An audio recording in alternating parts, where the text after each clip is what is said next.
Hi, I'm firefighter paramedic Alec Petrulis, and I'm going to show you a little bit about our heavy rescue squad today. This is Rescue Squad 741, and it's the primary apparatus that we operate out of this station to assist people who are trapped. Whether that's trapped in house fires, trapped in vehicles, or trapped in other situations, we carry a lot of different tools. It's basically a giant toolbox that allows us to help people in really difficult situations. And to start, we're going to introduce you to one of our firefighters, Michael Ciamara, who's actually in our full firefighting turnout gear. So this is what we would be wearing if we were responding to a house fire or a building fire.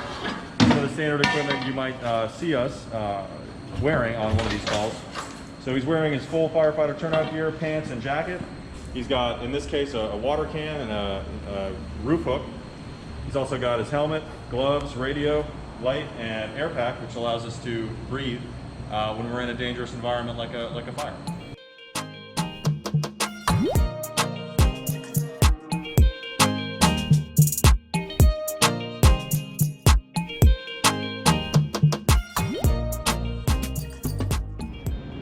So now we're going to go through some of the specific compartments on the rescue squad and talk about some of the equipment that we carry to help people who are in need.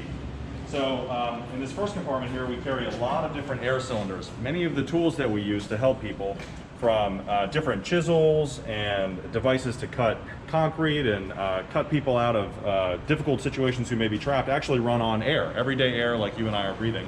So we carry a lot of extra air cylinders to help power those tools.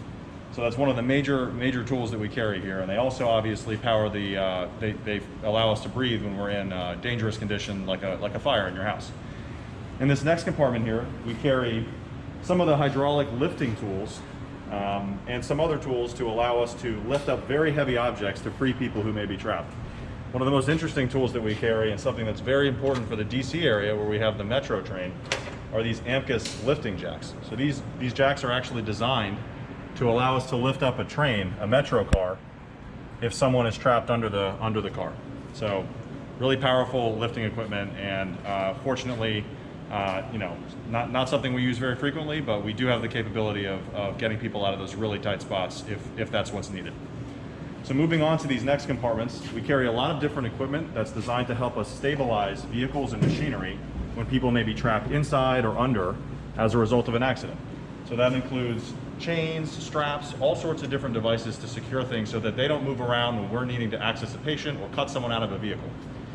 That also includes wood cribbing, set chalks and wood blocks, just like you may be playing with at home, to help us keep cars and other machinery from moving around when we're trying to work to help someone. And then once we've stabilized the vehicle and we're sure it's not going to move, we use these tools, which you may know as the jaws of life, to help cut people out of cars and other equipment that they may be trapped in. So these are very powerful tools that allow us to cut and spread metal to get to people who may be trapped.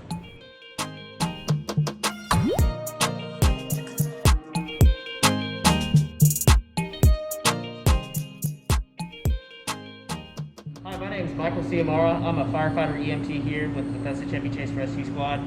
Behind me here is the rear compartment for the rescue squad, or what we call the walk-in. So if you want to follow me, I'll kind of show you what we got in here. We've got a bunch of different ladders that you normally find on other fire rescue trucks. We've also got a bunch of different hooks. In here we've got some more bottles for our SCBA. We've got EMS supplies. We've got a bunch of different extrication and rope rescue equipment. We've got our Stokes basket, our rope cache. We've got some wood cutting equipment. We've also got some swift water rescue equipment, and we've also got some specific to the rescue squad, some tools to extricate people from a metro if they're trapped in a metro scenario. We've also got over here, we've got just an assortment of different tools for basically, again, if someone's trapped, this is the stuff we use to get them out.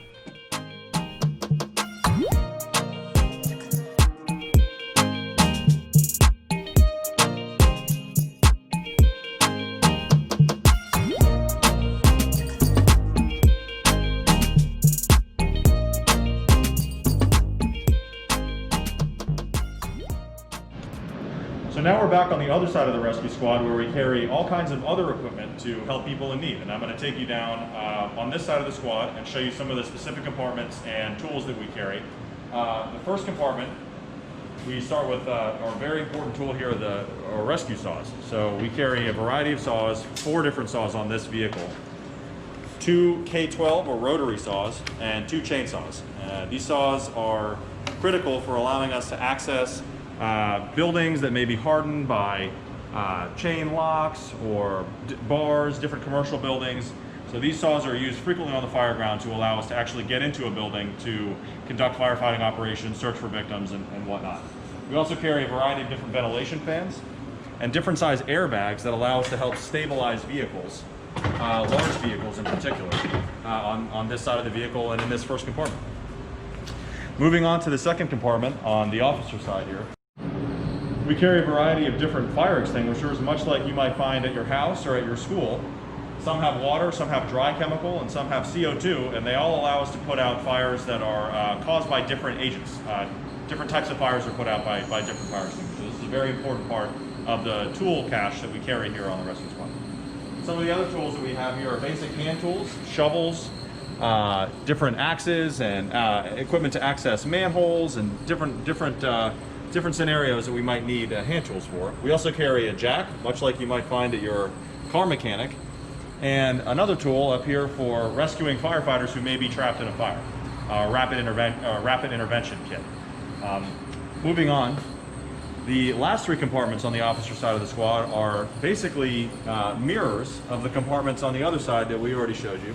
So these are basically a continuation of the extrication and stabilization equipment that we again use to secure vehicles and machinery from moving. We want to make sure nothing is moving before we try to access patients who may be trapped inside of a vehicle or other scenario where they need to be extricated by us.